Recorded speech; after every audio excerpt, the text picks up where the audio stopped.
DMK सरकार ने 39,000 करोड़ के शराब घोटाला, sand mining scam, energy scam,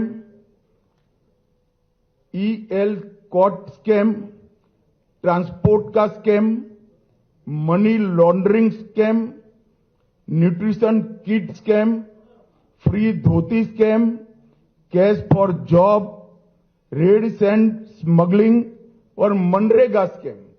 इसके अलावा भी बहुत सारे स्कैम का जवाब पहले तमिलनाडु की जनता को देना चाहिए।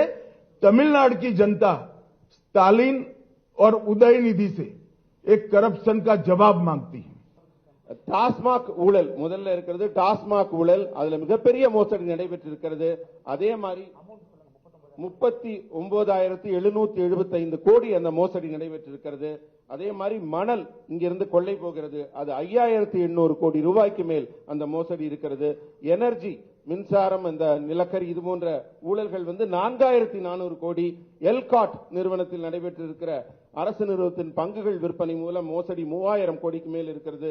போக்குவரத்து துறையில் நடைபெற்றிருக்கும் ஊழல் 2,000 கோடிக்கு மேல் இருக்கிறது. பண மோசடி, மணி லாண்டரிங்ல 1000 கோடிகளுக்கு மேலே ஊழல் நடைபெற்றிருக்கிறது.